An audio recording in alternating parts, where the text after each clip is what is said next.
अस्सलाम वालेकुम रहमतुल्लाहि व बरकातुहू। कैसे हैं तमाम स्टूडेंट्स? मैं उम्मीद करता हूँ कि आप खैरियत से होंगे।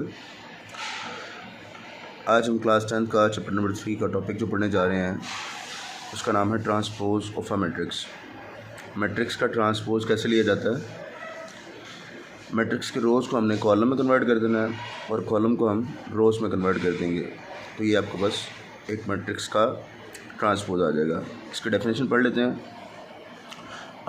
Matrix obtained from a given matrix by interchanging the rows and column is called the transpose of a matrix. If A is a matrix, then its transpose is represented as A transpose. ठीक है, ये A matrix है तो इसका transpose बेटा इस तरह से 1 2 4 एंड 8 0। देखिए आपके पास ये रो थी ना, इसको हमने फर्स्ट कॉलम बना दिया है। यहाँ पे सेकंड रो थी तो सेकंड कॉलम बना दिया। नेक्स्ट बेटा जो हम पढ़ने जा रहे हैं वो है सिमेट्रिक मैट्रिक्स। सिमेट्रिक मैट्रिक्स होता है a square matrix A is called symmetric if it is equal to its transpose.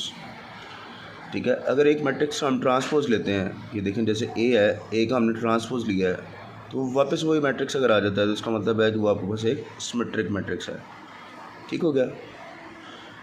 आगे आपके पास आ जाता है skew symmetric matrix. A square matrix A is called skew symmetric if A transpose equal to minus A। अगर हम एक matrix का transpose लेते हैं और वो अपने नेगेटिव मैट्रिक्स के इक्वल आ जाता है तो इसको हम बेटा स्क्यू सिमेट्रिक मैट्रिक्स बोलते हैं। जैसे ये देखें, अब B है 0 0 5 -5 और 5 दिया हुआ है। जब इसका ट्रांसपोज लेंगे, देखें बेटा ये रो है, इसको हमने कॉलम बना दिया। ठीक है, ये रो है, इसको हमने कॉलम बना दिया। सेकंड रो है, इसको हमने सेकंड कॉलम बना दिया। ठीक है, अब देखिए बेटा 0 -5, यहाँ पे 0 -5, यहाँ 5 0, यहाँ पे 5 0। उसके बाद इसमें से अगर हम माइनस कॉमन लेते हैं तो आपके पास ये -b के इक्वल आ जाएगा। ठीक है, तो इसको हम स्क्यू सिमेट्रिक मैट्रिक्स बोलेंगे। ठीक है, अब आपकी डेफिनेशन में से जो लास्ट डेफिनेशन है वो है नेगेटिव मैट्रिक्स की। The negative of a matrix A is obtained by multiplying each of its elements bye -1, it is denoted by -a। यानी कि एक मैट्रिक्स है, जैसे आपके पास 3 और -6 है, हमने इसको -1 से मल्टीप्लाई करवा के इसके साइन चेंज कर देना। इसके साथ प्लस था, इसका माइनस आ गया, इसके साथ माइनस था, इसका प्लस आ गया। ये आपके पास नेगेटिव मैट्रिक्स आ गया। अच्छा बेटा, अब हम एक्सरसाइज नंबर 3.2 का क्वेश्चन नंबर 4 सॉल्व करने जा रहे हैं, जो कि प्रीवियस पढ़ी की डेफिनेशंस के साथ रिलेट करता है। ठीक है, तो क्वेश्चन नंबर 4 में वो कह रहा है find the transpose of each of the following matrices. उसने आपको डिफरेंट मैट्रिसेस दे दिए हैं और वो कह रहा है कि आपने इनका ट्रांसपोज फाइंड करना है। जैसे एक ए मैट्रिक्स है बेटा आपके पास 2 3 4 5, हमने इसका ए ट्रांसपोज कैलकुलेट करना है। ठीक है, तो ए ट्रांसपोज को कैलकुलेट करने के लिए हमने क्या करना है, रोज़ और कॉलम को आपस में इंटरचेंज करवा देना है। देखें बेटा, ये आपके पास फर्स्ट रो थी, ये आपके पास फर्स्ट कॉलम बन गया, ये सेकंड रो थी, ये सेकंड कॉलम बन गया। ठीक है, तो ये रोज़ को हमने कॉलम में कन्वर्ट कर दिया तो आपके पास ये ट्रांसपोज ऑफ अ मैट्रिक्स। इसी तरह से एक ये मैट्रिक्स है। ठीक है, ये आपके पास देखें, ये आपके पास कॉलम मैट्रिक्स है, इसमें एक ही कॉलम है। ठीक है, इसका हम ट्रांसपोज लेंगे बेटा, तो देखें बेटा ये कॉलम है, ये एक रो में कन्वर्ट हो जाएगा।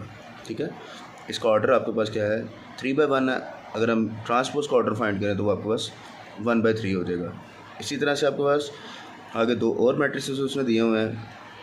सी आपके पास मैट्रिक्स दिया हुआ है 5 -2 एंड 4, ये आपके पास एक रो मैट्रिक्स है। जब हम इसका ट्रांसपोज फाइंड करेंगे तो वो आपके पास एक कॉलम मैट्रिक्स में कन्वर्ट हो जाएगा। ठीक है, आगे आपके पास देखें एक डी मैट्रिक्स उसने दिया है जो कि आपके पास ऑर्डर 3/2 का है। बिल्कुल, ये 3 रोज़ हैं इसमें और इसके अंदर जो है ना वो 2 कॉलम है। ये मैट्रिक्स है जिसके अंदर देखें आपके पास 3 रोज़ हैं और 2 कॉलम्स हैं। ठीक है, 3 रोज़ और 2 कॉलम्स। अब इसका ट्रांसपोज लेंगे तो आपके पास 2 रोज़ और 3 कॉलम में कन्वर्ट हो जाएगा ये। ठीक है, ये इसका ट्रांसपोज आ जाएगा। अच्छा बेटा, अब हम सॉल्व करने जा रहे हैं क्वेश्चन नंबर 5। क्वेश्चन नंबर 5 देखें, find negative of the following matrices. उसने आपको मैट्रिसेस दे दी हैं और वो कह रहा है इनका आपने नेगेटिव मैट्रिक्स फाइंड करना है। तो उसके लिए बेटा देखिएगा, हमने मैट्रिक्स को लिख लिया है। ए मैट्रिक्स आपके पास -3 5 0 6, बी और सी, 3 मैट्रिक्स उसने दिए हैं। हमने नेगेटिव फाइंड करना है तो हमने यहाँ पे लिख दिया negative A is equal to question mark, ताकि एग्जामिनर को पता चल जाए कि हम फाइंड क्या करना चाह रहे हैं। बी आपके पास question mark, negative B is equal to question mark, C negative C is equal to question mark. तो ये देखिएगा हमने क्या किया है, यहाँ पे भी और यहाँ पे भी दोनों तरफ माइनस से मल्टीप्लाई करवा दिया, इधर भी माइनस इधर भी माइनस। अब देखिए ये माइनस इधर लग गया, इस माइनस के अंदर वाले सारी वैल्यूज से मल्टीप्लाई होना है।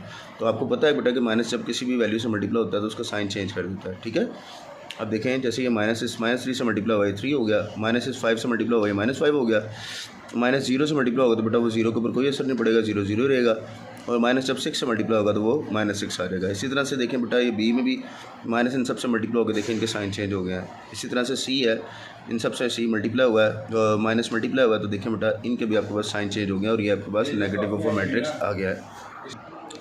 अच्छा बेटा अब हम क्वेश्चन नंबर 6 सॉल्व करने जा रहे हैं। तो क्वेश्चन नंबर 6 में वो कह रहा है if A is equals to 2 3 4 5, B is equal to 7 6 5 and 8।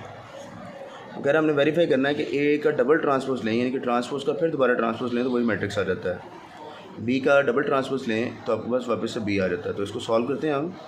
ये देखिएगा उसके बाद जो मैट्रिक्स गिवन है हमने वो मैट्रिक्स लिख लिया। ए मैट्रिक्स गिवन है तो ए लिख लिया, बी गिवन है तो बी लिख लिया, और हमने क्या किया टेकिंग ट्रांसपोज ए का भी ट्रांसपोज ले लिया, बी का भी ट्रांसपोज ले लिया।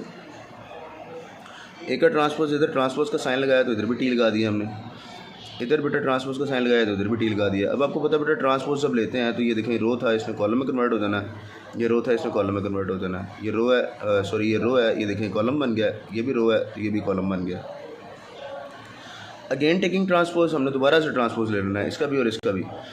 इसका बेटा डबल ट्रांसपोज हो जाएगा तो देखें बेटा इसके ऊपर दोबारा से ट्रांसपोज लगा दिया है, इसी तरह से बी के ऊपर भी दोबारा से ट्रांसपोज लगा दिया है।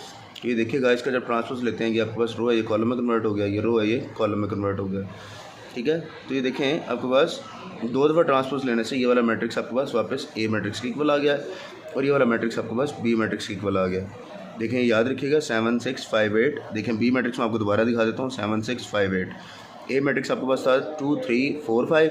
तो देखें बेटा आपके पास डबल ट्रांसपोज लेने से 2 3 4 5 वही मैट्रिक्स दोबारा से वापस आ गया है। मैं उम्मीद करता हूँ कि आज के लेक्चर की बड़े अच्छे तरीके से आपको समझ आ गई होगी।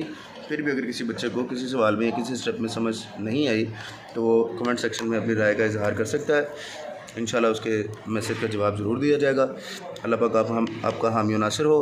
अस्सलामु अलैकुम व रहमतुल्लाहि व बरकातुहू।